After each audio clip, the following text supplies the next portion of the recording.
Good afternoon, everyone. Welcome to the GRIPS Lunchtime Seminar. My name is Yusuke Mitsushita. I teach International Security Affairs at the National Graduate Institute for Policy Studies, or GRIPS, in Tokyo. I'll be serving as your host today. The GRIPS Lunchtime Seminar series is designed to highlight and share the research output of GRIPS faculty members and visiting fellows. We are recording this seminar and will post it on the GRIPS YouTube channel later. And please feel free to have lunch while we speak. The international order is changing rapidly. We are seeing major powers use force to change the status quo unilaterally. Rule-based international order and multilateralism are under attack. How can we rebuild trust and reinvigorate rule-based international order? How can ASEAN maintain its relevance amid the rapidly changing world order? Today, we have invited Mr. Khoe and Professor Yusuke Takagi to discuss this issue. Mr. Khoe is currently serving as a visiting scholar at GRIPS and is the Director of Research and Analysis at the Foreign Policy Community of Indonesia, or FPCI. Mr. Khoe's research focuses on Indonesian foreign policy, ASEAN-China relations, and the geopolitics of Indo-Pacific. He has also been the program coordinator and analyst of the ASEAN-China survey since 2020. Dr. Yusuke Takagi is an associate professor at GRIPS. Before joining GRIPS, he worked at the De La Salle University and the Embassy of Japan in Manila. His latest publications include Philippine-Japan Maritime Cooperation in the Quest for Rule-Based International Order, so relevant to the topic today, in an edited book entitled Philippine-Japan Relations in the 21st Century, Change and Direction, published from Routledge last year. And the Philippines in the Indo-Pacific, emergence of a de facto Indo-Pacific strategy of a middle power, published in the journal Asia-Pacific Review in 2025. I will ask Mr. Khoe to speak for about 20 minutes and Professor Takagi for a 10 minutes comment. The presentation and discussion in this session will be on the record. So, hi Kelvin, hi Yusuke, how are you doing? Very well. Thank you very much for joining us today. Yes. So before we get into the subject matter, let me ask you, how you decided to come to GRIPS and what your research project is here at GRIPS. Thank you. Simple line. I love Japan, right? Good news. I've been watching Tsubasa and Naruto since a young kid. That's one of the reasons I'm coming here. But yes, thank you for asking this. I'm coming here as a person that have a tough love on ASEAN. I want to frame it that way. Tough love on ASEAN, but also a person that very faithful on ASEAN dialogue partner relationship, particularly with ASEAN and Japan.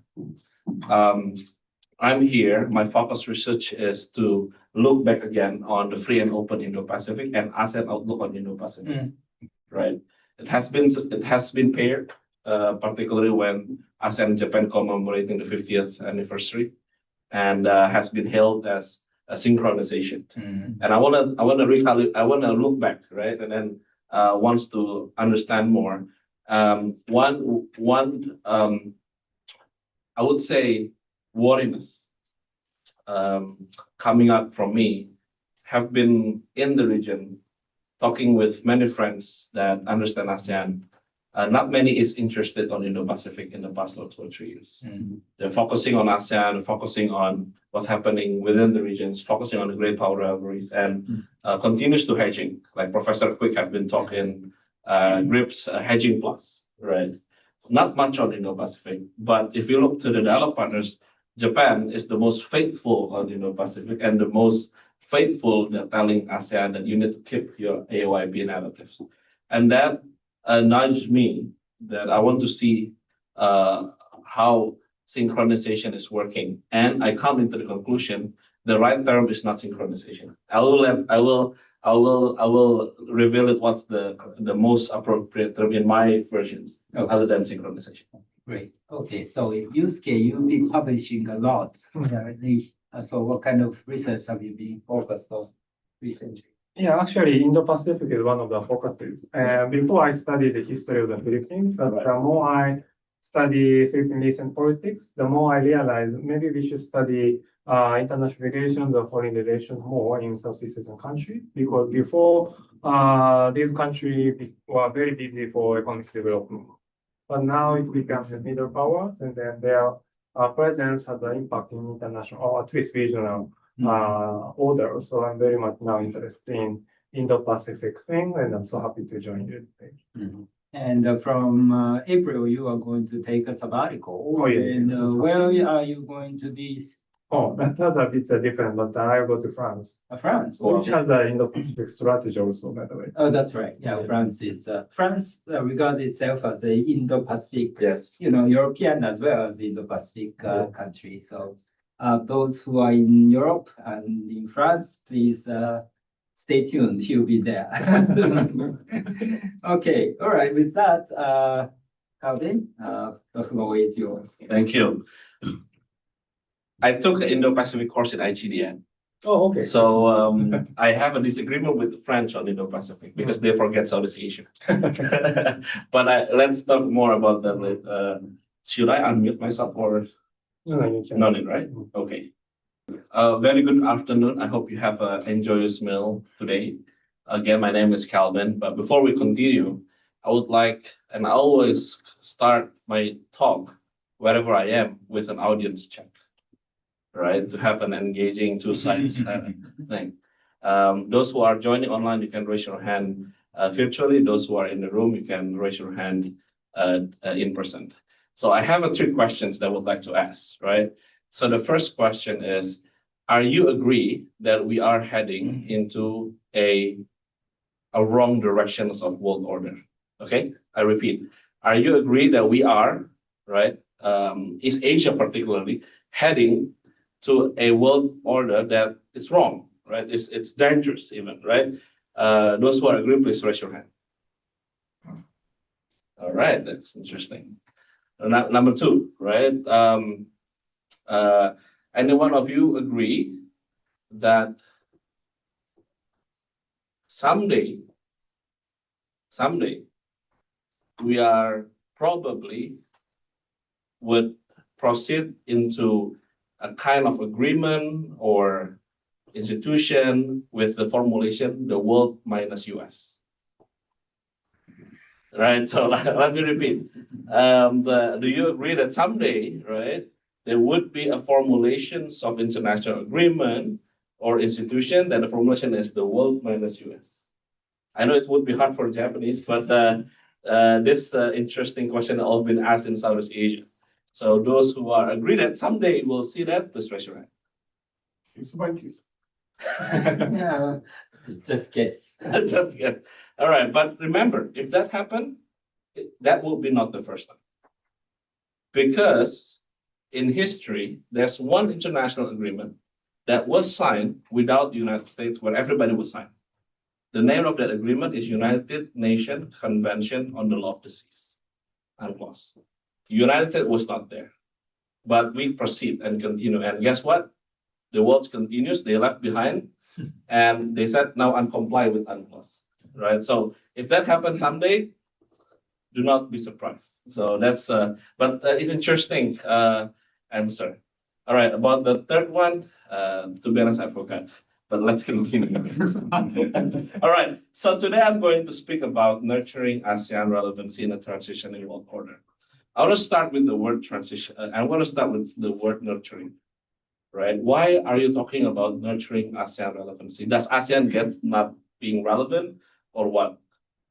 What I would say, since ASEAN Foundation in 1967, ASEAN continues to nurture its relevance, right? Continues to nurture because the world is evolved and changing, and ASEAN cannot be status.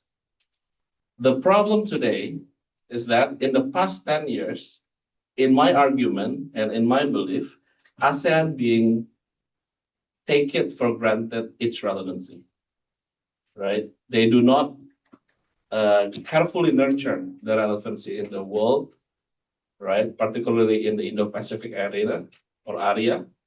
So I would like to use this platform to argue and debate that ASEAN needs to continue to nurture, and I would like to tell how and why, right? I'll speaking about 4 to 5 points, right? I'll talk about the context, and after the context, I will also talk about the ASEAN position, ASEAN Japan, and what can we do together. And then about AYP and FYP alignment, what I've been doing for the past 2 months. I will reveal what I found, and also I will tell also the reason why I prefer not to use the word synchronization, and what would be the replacement. And then another one is ASEAN narratives, right? How we build ASEAN narratives, and then we conclude. Now, about the world order. I do not want to spend much time with this, but my point is we are moving from a rules-based order anchored by US leadership or liberal internationalism, moving to multiplex world. This is the point, not multipolar. I've always argued the world is never been multipolar because the polar is asymmetrical, right? If you say multipolar, the polar should be symmetrical. It should be apple to apple, right? But if you look, we got American polar, right? China polar is rather loose. Russian polar is only there, right? It's not expanding, right? So it's not symmetrical. So I would use what Professor Amitav Archaya in the States described a multiplex, right? A very complex world where everybody have their own agencies. So that we are heading to that world. I like what Mark Carney has said in Davos, right? When you need to put down your placard or like Prime Minister Lawrence Wong in Singapore, we are going to the world that yet to be named. So what's certain now is the regions needs to start thinking about themselves, but ASEAN have been thinking about themselves since 1967. My argument, ASEAN to keep that relevant is to think not only about themselves, but also to think to the region at large, which is Indo-Pacific. So ASEAN cannot only think about Southeast Asia, 11 countries, but should think about the at large, the Indo-Pacific, right? Why we're not talking about Europe, we're talking about Latin America, it's beyond our reaches, right? ASEAN limit, ASEAN has a limit also. Now, let's see what happened in the world. I wrote in the Jakarta Post and Kompas that I argue that the visions that we wish in free and open Indo-Pacific, and also the ASEAN outlook on Indo-Pacific before COVID-19, the vision with the realities is parting away. It's drift away, right? At least I identified 4 elements or 4 points. Trust deficit, we all know the trust deficit is being widened and deepened. Synchering multilateralism, China priority over ASEAN-led ones. About number 3, this doesn't mean that China doesn't engage aggressively on ASEAN. China does, very aggressively, very strong, right? China and ASEAN just signed a free trade agreement 3.0. And I know Japan now being pressured also to upgrade its free trade agreement with ASEAN, right? Because ASEAN does with China. But my point is, in regards to China's interest beyond Southeast Asia, they do not use ASEAN like Japan use ASEAN to Pacific or even to Indian Ocean, right? Or even trade with RCEP. China use their own platforms, right? Like Shanghai Cooperation Organization, or even BRICS right now. So that's a different prioritization. And number 4, connectivity failing to connect. I'm not an economist. I know I'm entering an institution where economics is very strong. I'm very bad in math. That's why I'm entering international relations. But this is the data that I found from the World Bank. So I'm referring to the World Bank. The share of supply chain, right, between Indian Ocean and East Asia is rather the same even before the concept was introduced, right? The concept of free and open Indo-Pacific by Abe administration and then AYP in 2019, meaning that the linkages or the confluence of supply chain between Indian and East Asia is rather the same, right? Even before the concept was introduced. So they are kept separate economies, two separate economies. So it's failing to connect, right? Now, what ASEAN and Japan can do? I argue there are four that we can do. It has been doing, but I would like to, focusing, right? Japan and ASEAN has 130 corporations. Why I know that exact number? It's simple because your ambassador to ASEAN always bring two name cards. One, his own name card. Number two is a small name card with the list of 130 projects of ASEAN and Japan. Right? I keep it in my home. Very small, 100 and How can it fit in? I don't know. It's and it uses very small. But it's a very smart move by your ambassador to ASEAN to hey, we have 130. And you guys are the ASEAN Japan has the most, which is good. But I would like to emphasize how that 130 can be more effective, right, between ASEAN and Japan. Number one, we need to invest in CBM, confidence building measurement, which is also for ASEAN. ASEAN itself needs to invest more on confidence building measurement. Then, what is the success story of ASEAN CBM? There's one success story of ASEAN CBM in 1990s. After the Cambodia and Vietnam conflict is about to end, Indonesia at the time says the next hotspot would be moved to the seas, which is the South China Sea. Others at the time says Indonesia just being a busybody, looking for other project after finishing Cambodia and Vietnam. And I said, no, the next problem would be on the South China Sea in 1990s. Then Indonesia initiated an informal workshop on preventing conflict on the South China Sea in 1990s. The founder, the initiator was Professor Hashim Jalal. He says we need to have a mechanism where the formula should be ASEAN plus 2. Anyone can guess what is ASEAN plus 2? Who are the two? The two are number one, China. Number two, Taiwan.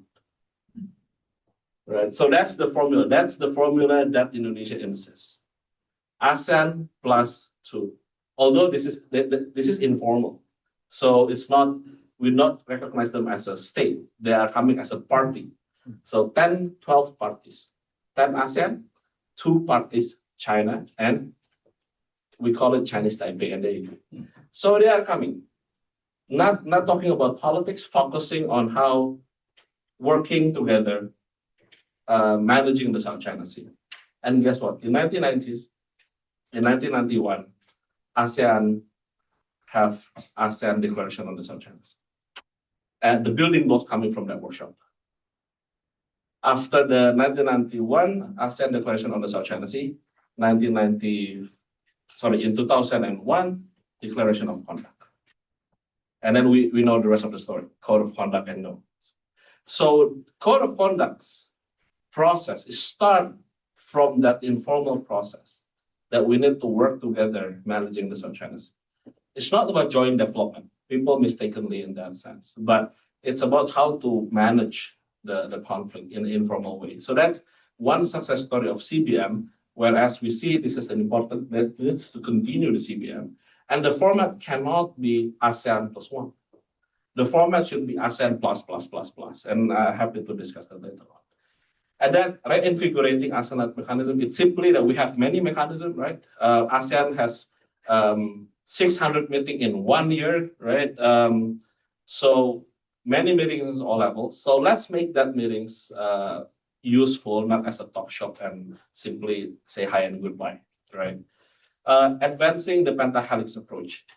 Pentahelix approach is a 5 approach, right? 5 involving officials, academics like we are, and then business communities and civil societies communities and the media, journalists, right, in addressing this. Why I am assured this is important and workable. Last year, I was the conference director for ASEAN for the People's Conference in Jakarta. We invited 110 civil society organizations to Jakarta, and they discussed about ASEAN Vision 2045 in the pentahelic approach. So one panel have a representative from 5 elements that I have mentioned, and the discussion was amazing. Many points that never been discussed on the paper or even in the track one, and even very attractive. You know, even one of the idea, very simple idea, to create ASEAN unity. Anyone can guess? The idea is, why should not we have ASEAN logo in emoticons in our chat box, in our chat? Because if you look to our chat in WhatsApp, you look to emoticons, Japan has the most. Japan Island, Japan flag, Tokyo Tower. ASEAN, not. Oh, I see. Right? So the as simple as that. And the most grand policy recommendation to change Southeast Asia game to ASEAN game. Right? So the discussion to realize the ASEAN Vision 2045 through pentahelic approach is much more creative approach. That's why that would be adopted by ASEAN Japan in trying to see something that being the blind spot of the relationship and making AOIP and FOIP alignment deliver. Now, I argue that synchronization is not working. Why? And alignment is better. I'll explain at this scenario. You can look to the screen. So now we see that the United States foreign policy is unpredictable, right? You can add any adjective you want to describe American foreign policy and confuse anybody, and everybody are recalibrating their foreign policies, right? With this. Because of that, it challenged the rules-based international order, definitely, and challenged for AOIP and FOIP principles, right? Remember, free and open Indo-Pacific, it's about rules-based international order. But our key Indo-Pacific countries, United States, doesn't play by the rules. So the question is, how FOIP can continues to be relevant if one of the key countries of FOIP doesn't play by the rules? That's also the question that we need to ask, right? So that's why AOIP expectation should be recalibrated. In my argument, synchronization is too strong. It's too high expectation to really to put it together. I know this term is not appeared in official document, but has been used over time by many academics. But I argue that the right term is alignment, because alignment has more realistic expectation how the two concepts can work together with this current geopolitical circumstances. Now, before we talk about the alignment, let's identify and acknowledge the gap, the difference between ASEAN Indo-Pacific outlook and free and open Indo-Pacific, right? I identified 5 categories of gap, right, or differences. Number 1, different stressing points on the principles. Okay. Calvin, isn't it both are rules-based? Yes.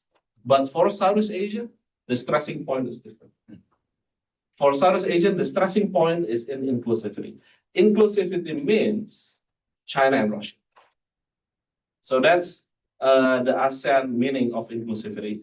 In every ASEAN Indo-Pacific project, it should be focused on the format first. Are we put China and Russia in, or either one, or how? Right. Number 2, approach towards China. I think it has been widely known that ASEAN engagement to China is to engage, right? And FOIP is much more on strategic balance. Even I find an interesting term, having interviewed many scholars and also officials, to check China. That's the term that I often find my conversation with Tokyo. Now, I find another interesting in finding a different interpretation of cooperation and cooperation formula. Because for AOIP, the formula is clear: ASEAN plus one open-ended. Open-ended meaning that there should be a third party, fourth, fifth, sixth, right? The best ideal, I quoted this from Mr. Michael Tenney, who was the former Deputy Secretary General of Political Security for ASEAN, and he was the one who wrote the AOIP from scratch at the Indonesian Foreign Ministry. His imagination and Indonesia imagination at the time, and to ASEAN, when, well, we have convinced them, open-ended plus one, meaning ASEAN plus one of the Quad countries and either Russia or China, working together on Indo-Pacific in ASEAN framework. That's the imagination, right? However, we find that cooperation formula in the FOIP, if I look to the documents, I quoted in the document, it's a cooperation with those who are shared defense, right? Which is there's a preconditions and also criteria, right, to work together. But I see there's an opportunity where I looked at the document at Defense Ministry. Japan proposed Jasmine, right, during Laos chairmanship. And one of the Jasmine initiative is also to have ASEAN Japan with the Pacific, which in my argument, it fits to the ASEAN plus one open-ended, although the open-ended expectation is not as like Russia and China. At least they have Pacific Island there, right? So it's a different form of formula, and I think it's in line with ASEAN wishes to move forward, but can be upgraded, right, to find more linkages to it. So there's a different slight interpretation of ASEAN cooperation. Even in some of my interviews, I got a term that Japan never interested to have third party in our cooperation with ASEAN. So ASEAN plus Japan is enough, not others, right? I don't want to include others, right? So that's interesting finding. Because that's an absolutely different interpretation from ASEAN. Now, on security, ASEAN focus on development first, right? Focus on economy first, interconnectivity first, seamless ASEAN. That's what we achieve for, right? But for FOIP, that's a rather balance, right? Security and development. There's one statement that I'm a little bit nervous, right? When I look through to the documents, I looked through to the speech of Defense Minister Koizumi in last January in Hawaii. And he said there's a three strength of FOIP, right? Number one, free and open. Number two, the alliances between Japan and the US. Number three, peace through strength, right? For me, there's a question, does Japan follow United States, Trump's doctrine of peace through strength? Because if it is continuous, right, it could be a challenge for Japan's OSA to Southeast Asia, right? Official security assistance of Japan. I know Indonesia is one of the beneficiaries along to the Philippines and also Vietnam and the Malaysians. But if these signals could be interpreted along by Southeast Asia. What do you mean by peace through strength, right? So that's, I'm a little bit nervous when I read this line by Defense Minister Khoe. But I know we are now in an election, anything could happen, right? So the last point that I see is about operationalization vision. So this is a stark difference that I found. When I asked about operationalization of FOIP, for Southeast Asian, it's about Southeast Asia and Indian Ocean and Pacific Ocean at the margin. So Southeast Asia first, and then Indian Ocean and the Pacific Ocean. That's the operationalizations of FOIP. But again, I find another interesting line in Koizumi's speech, which is January, that says it's not only about the confluence of the two seas, but the confluence of the three seas, including the Atlantic. So now it's an expanded vision, this is not ASEAN interest to operate in Atlantic because we don't have the capability to operate in Atlantic, right? So this is a different operationalization vision that we see. Now about the alignment. Now let's talk about the alignments. Of course, I use the framework that being promoted by Professor Khoe from Malaysia. There's a three framework of alignment: convergence of interest, coordination, and capability enhancement. Now let's put it into the equation about AOIP and FOIP, how they can be worked together, right? I see FOIP and AOIP have the convergence of interest on ASEAN, Japan to keep the US present and engage in the region, right? But at the same time also nudging US behavior. To be honest, yesterday, Shinoda Sensei WhatsApp me, don't forget to submit the PowerPoint. I said, yes, sir, I'm still waiting, finishing my PowerPoint because of what? I'm spending 2 hours to find the right term to find the word nudging. Right? US, so I write ASEAN, Japan, blah, blah, blah, and then blank US behavior in Indo-Pacific. I scroll around, what is the best term, right? Because I said to influence, I think we cannot influence US, right? By now. And what is the best term? And I find, in my humble opinion, nudging is the right term, and what ASEAN and Japan can do to the US, right? To nudge, hey brother, hey, let's, don't go to that way or something. So that's what I find. And then consultation and coordination, we have plenty. We have many mechanism channels between us. We have robust, strong channels that we can work together. But I propose a new idea to this floor. So I propose, this is not a new one, but it's additional. Last year, FPCI, my think tank where I work, initiated Southeast Asia Quad Dialogue in Jakarta, right? And it was successful. The discussion was fruitful, very candid, and very good, right? But in my imagination, it would be good if that discussion can be back-to-back with ASEAN-China Track 1.5, right? Back-to-back in a different form. In one day, one format, and then one place, I don't know, but back-to-back. But at least there's a proximity meeting between the ASEAN, the Chinese, and also the Quad countries in a Track 1.5 format, right? And this could be enhanced, and this could be considered as CBM, right? This is my proposals to the public that we can try to figure out how to make it happen. Now, the compatibility enhancements.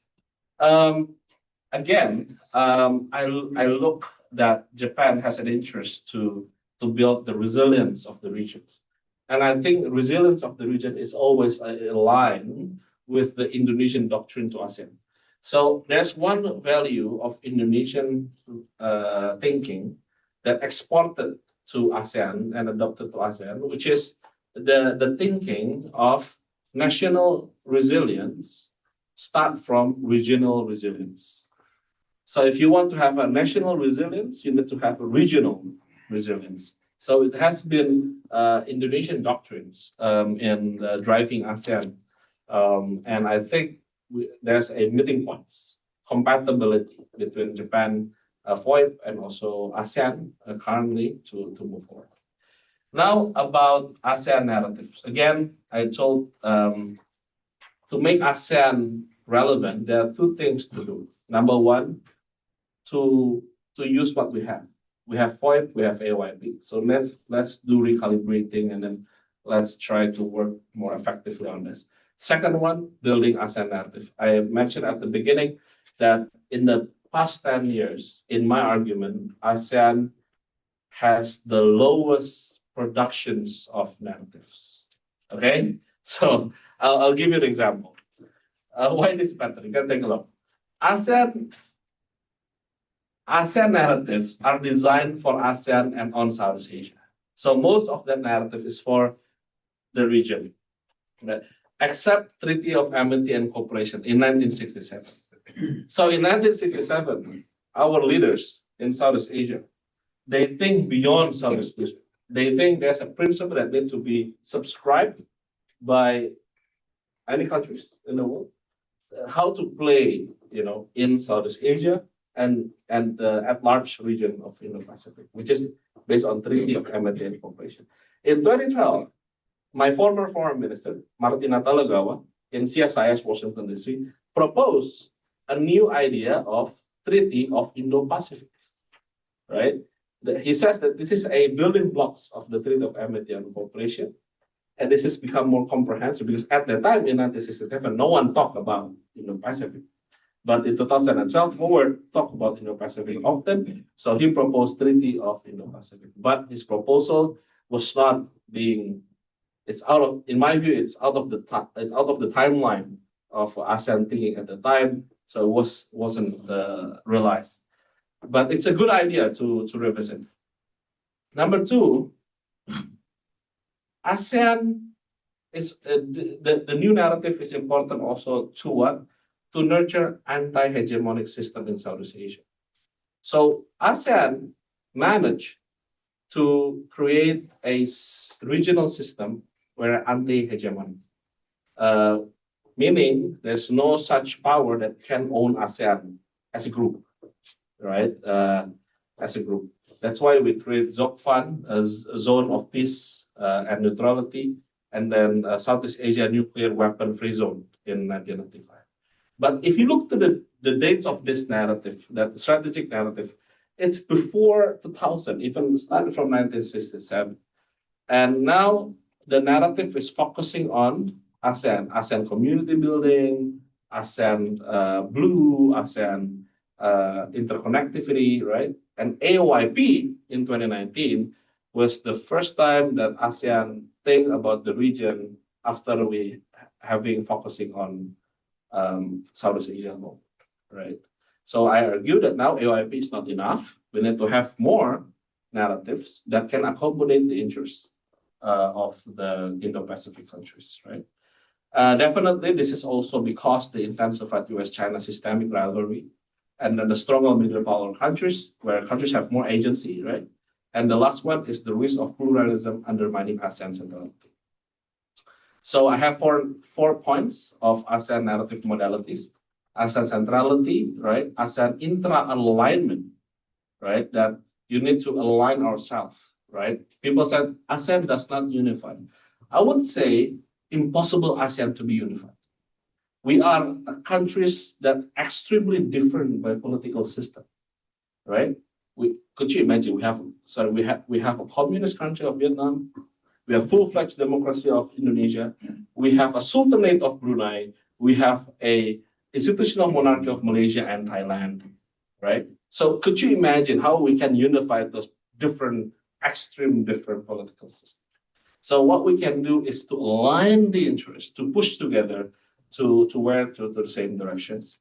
And ASEAN independence, to be honest, I borrow this from my country's principles, independence and active foreign policy, which is we need to able to not always neutral being passive, no. You're active to engage, right? And the last one is we have a very robust ASEAN partnership. From the dialogue partners, where we have 11, including Japan. We have sectoral partners, even to development partners. Sectoral and development is outreaches to Turkey, even to Poland as the development partner of ASEAN. Right? So we need to use that to bring.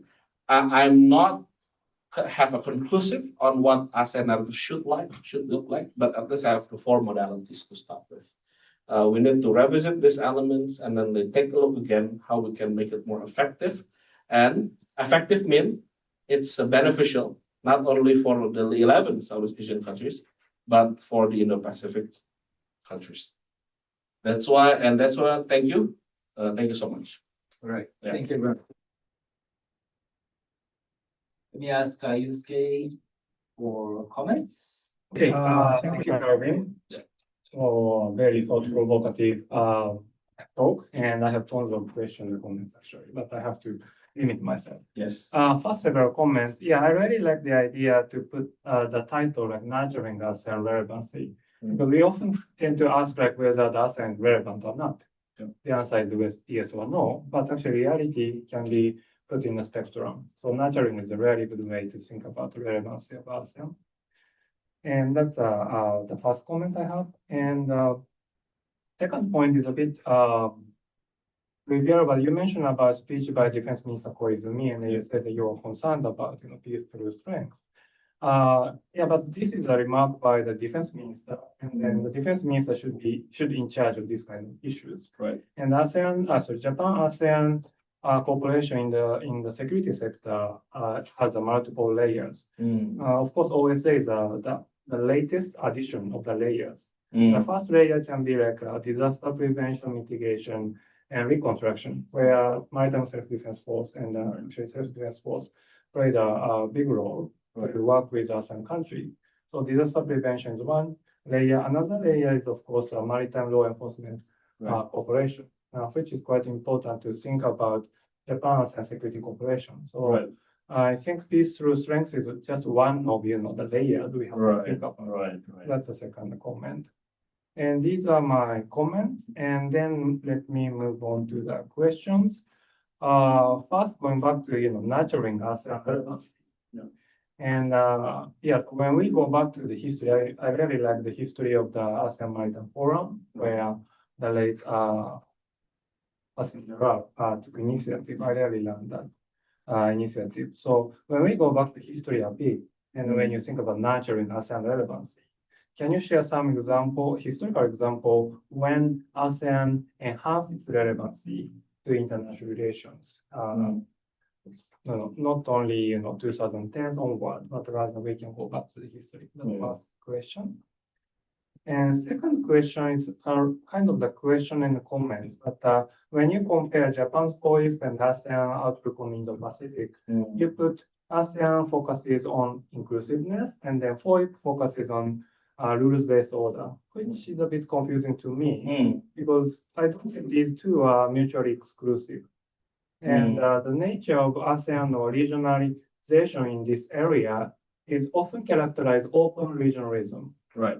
So in line with this idea of open regionalism, inclusiveness shouldn't be like closed community. It should be open, right? So if you contextualize inclusive ASEAN in a way you need China, Russia all the time, it means like it sounds like closed community. I see. So how do you characterize this inclusiveness in the context of open regionalism, which is another nature of this region? The second point. And third question is about AOIP itself. The AOIP was launched in 2019 when Vietnam was chair. Right. And now we know Indonesia played a very important role to make AOIP possible at that time. Right.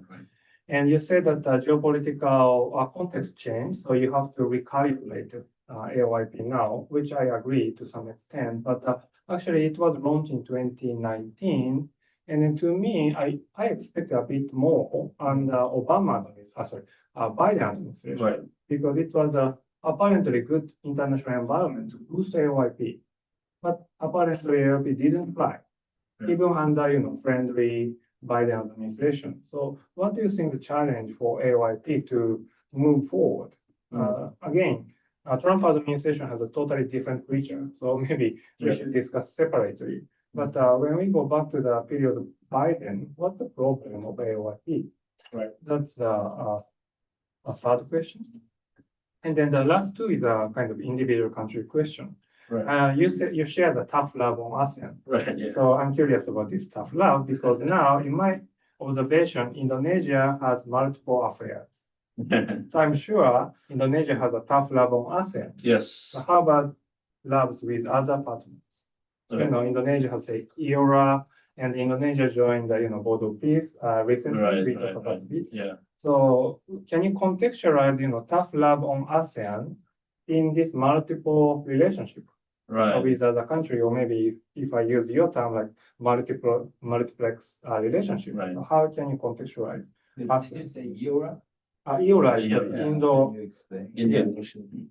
Indian Ocean Rim Association. Association. Thank you very much. So this is a regional cooperation launched by mainly Indonesia and India to promote cooperation among Indian Ocean rim countries, including South Africa, for instance. So these are very interesting to me, regional cooperative initiative. But of course, we need and maybe I should mention also in the context of BRICS and then the BRICS and G20. And G20 is a very important forum for Indonesia. So in this context, how do you see ASEAN is the question, right? The sense of my question. The last one is out of my kind of the own curiosity, focusing on the Philippines. Philippines is very vocal about to expose what China is doing, such as the sea, and they call it transparency initiative. Right. And I know some Filipino policymakers want promote this transparency initiative with other Southeastern countries. Right. And I know it's very difficult, but I really want to know your view about this transparency initiative. First, do you agree, disagree, and then if you agree or disagree, why? These are the final questions. We can pick up questions. Well, this is Okay. yeah. All right. So thank you so much. I pretty much believe if I pass these questions, I should have PhD from yours. Okay. Thank you so much for the questions. I'll go one by one. About the history, right? I think the most relevant history today is the formation of the East Asia Summit. I think the formation of East Asia Summit, the idea came from Prime Minister Mahathir. The idea is simple. We need to have ASEAN +3 free trade agreement, right? That was his initial idea. But at the time, Jakarta wasn't really supportive to that idea. Because in our hypothesis, if we go to ASEAN +3 alone, China would eat us. So that's the simple hypothesis that Jakarta at the time. That's why we thought we need to add up Australia, New Zealand, and India into the equations, right? And even United States and Russia. So that's our thinking. Cannot be ASEAN +3 alone. That needs to be balanced by them, and that makes ASEAN relevant. Whereas the East Asia Summit, I would argue, it's transforming starting from an economic initiative by Prime Minister Mahathir. It's turning into a premier strategic forum. Whereas the leaders of East Asia Summit, I think there's no other forum other than the UN where American leaders, Russian leaders, right? All the East Asia leaders, same room, right? Would be no other than United Nations. And I think that makes ASEAN one of the history example that become ASEAN very, very relevant to do. Another initiative that a little bit interesting, I think interesting is it's not old, it's by Malaysia. Last year, Malaysia thought we need to have ASEAN GCC plus China, right? So this is an interesting format that Malaysia tried to pursue, and that happened, right? That happened. And I asked why China in, because China interests cannot be undervalued to Middle East, and ASEAN should have a say on it. So that's his thing, right? ASEAN should have a say on it, right? Having Malaysia and Indonesia, the biggest majority Muslim country in the world, both of us. So we said we should have a say, particularly on the Palestine issues, etc., etc. So that's how ASEAN keep it themselves become relevant. If you move back again in 1970s, don't forget the in 1995.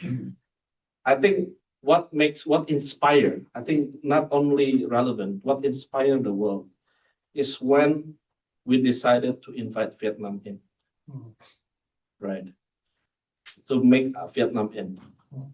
Why? Because at that time it was out of the imagination that we include Vietnam in, where that country had just invaded Cambodia.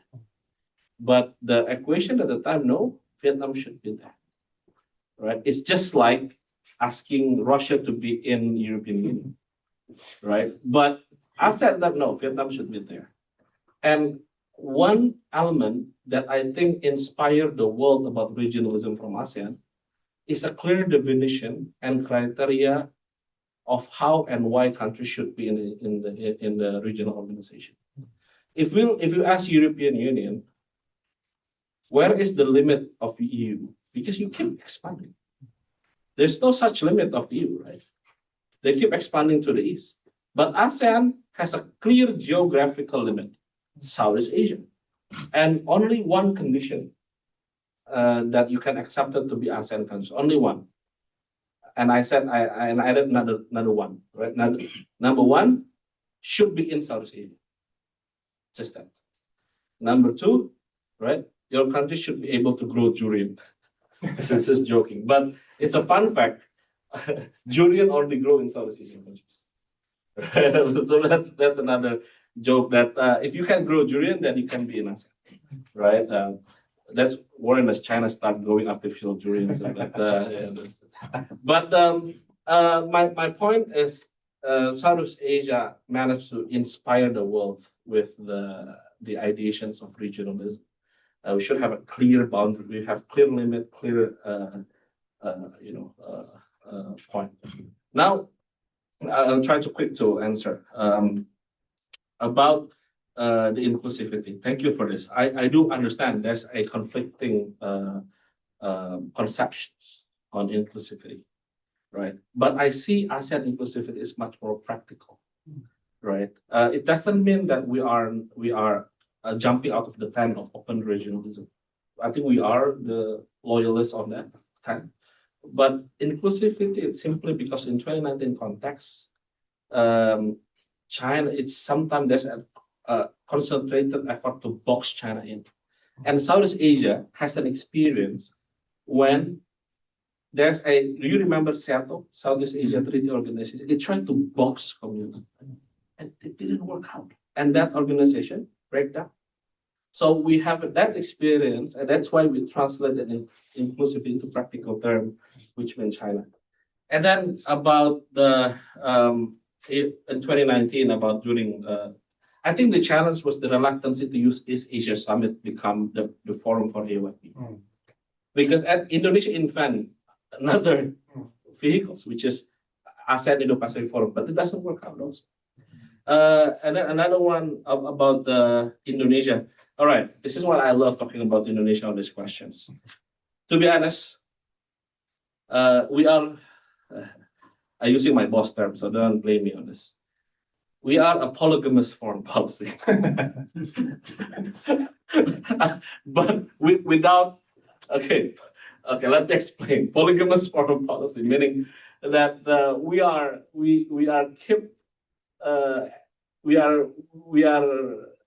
with everyone, right? That's the point. Are they all happy? We are everyone. We are with everyone, but this is, you need to put it in this way. You need to see we are in BRICS, we are in BOP, we are in CPTPP, and we're trying to others. It's simply because we need to add another basket. We need to put eggs in all baskets. That's the principles that we hold on. And don't forget, another polygamous countries that even more extreme than us is India, right? That with everyone, right? But that one thing that I would like to highlight, Indonesian foreign policy is principled. We do not afraid to nudge our big boys, our big friend, right? Like Iraq invasions in 2003. We tell US, you are wrong, right? We tell that to Russia and gathering UN resolutions on Ukraine in the United Nations, and tell this is not right. So I think the principle of foreign policy is the modalities of Indonesian foreign policy. And then about the Philippines, I think Indonesia shares the interest and understand of the Philippines pushing that initiative, right? And for Indonesian, the Philippines foreign policy, whatever their initiative, because of the Philippines and also Singapore, the US stays in the region institutionally. Why I said that institutionally? Because Philippines and the US is treaty ally. With the Singapore, they have an agreement, right? So having the Philippines with their move on arbitrations and everything, it's to keep the balance intact in Southeast Asia. That's why the Philippines, Indonesian share, but also support. Although sometimes we do not, ASEAN cultures, we do not openly says, right, in terms when it's sensitive towards our friends. But that's how we, manage the relationship, and we support the Philippines on it. Thank you very much. Yeah. Okay, thank you very much. We have 5 minutes left, so let's collect all the questions and ask you to join to answer them. If there is any question on the floor, please raise your hand and say what you would like to say. Please be brief. Okay, I'm Kuniko Chinoda, the professor of Eclipse, and I have a question about how to materialize or how to promote cooperation under AOIP. And I think so it is very important to institutionalize AOIP in the future in terms of organization or mobilization funds from MDB or international organizations. And also you should involve industry or academia to promote cooperation under AOIP, or you should have kind of AOIP friends, meeting with AOIP friends, such as Southeast Asia Quad Dialogue. So do you have any good idea about how to materialize and promote cooperation under AOIP in the future? Great. Okay. Any other question? If not, let me ask you 2 questions. One is you talked about ASEAN +2, China, Taiwan, to talk about CBM. Yeah. And what are the specific issues that you are going to talk about in that forum? That's my first question. The second question, separately from your presentation today, you have been taking care of or producing this ASEAN-China survey. Yes. Please let me know what it is and what are the 2 or 3 important findings coming out of your survey.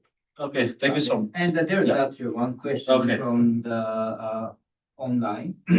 So the question is, can Kelvin explain what he meant by bringing Russia into the ASEAN sphere of influence? So that's the question. Okay. So, please. Okay, thank you so much for these 4 questions. Number 1, I'll definitely answer my boss questions. Very important. So about the materialized AOIP and institutionalizing AOIP, it has been our struggle since we have the AOIP Vision Group Conference. But I bumping into a stone now because the prerequisite of AOIP, if you want to name it that project's AOIP, it should be ASEAN +1 open-ended format. And I think until today, there's none in that format. No. All the format is ASEAN +1. But I would say we cannot simply stop because of that. So we need to find another way to make it happen. Because to make AOIP become a game changers is to make that formation become reality, right? Particularly cooperation between China and one of the Quad countries. I think that's the game changer. If not, everything would be the same, with or without AOIP. Because most of the project that we have, even without the AOIP, it's still the same. The numbers still the same, the intensity is still the same, the mechanism still the same. So the game changer should be there. So I think that's the hard question that we need to ask. I did ask these questions, Professor Sinoda, to Bapak Michael Tene, to Professor Quick, many Southeast Asian thinkers. And they said, if it is during Biden, I think that would be still workable. But now, I think it's very hard to realize. That's why I would like to repeat. I talked with Professor Aizal on this because he's based in Jakarta and also back and forth to him. He said, I think AYP become the stage is already good. Right? They get to become to stage people to make them people sit together. But I said it's a very bare minimum, right? it's a very bare minimum. But it is what it is with the current situation.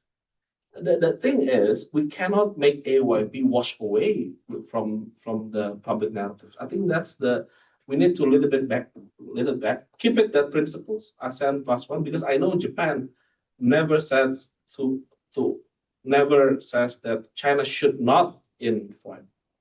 And long China play by the rules, Japan also open China there, right? Because Japan alone cannot survive without China, right? That's an interesting element to keep. And I think we need to play by the time, and then it will continue.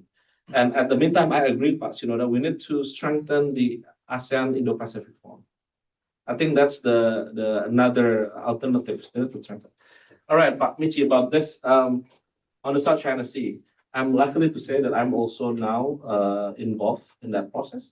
So the South China Sea CBM been continuing for 30 years. For now, it has for 35 sessions. And I participated in the last 2 years as a committee and also involved in it. What we discuss nothing about politics, but we discuss focus on what we can work together on the South China Sea. Like for example, last year we talk about coral reefs, right? And then and we make a project, and there's a special fund. From that process, there's a special fund to support initiative. The prerequisite to use that special fund, you need to the formation of the participants should be all 12 parties, including Taiwan and also China. And that works well. But even I found a very interesting proposal. And it was 10 years, 15 years ago.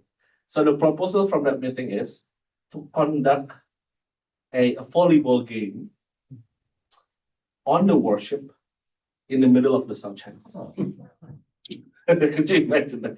Volleyball game on the warship in the middle of the South China Sea? Which country's warship? I don't know. I don't know whether that's realized or not, but that was the agreed proposal.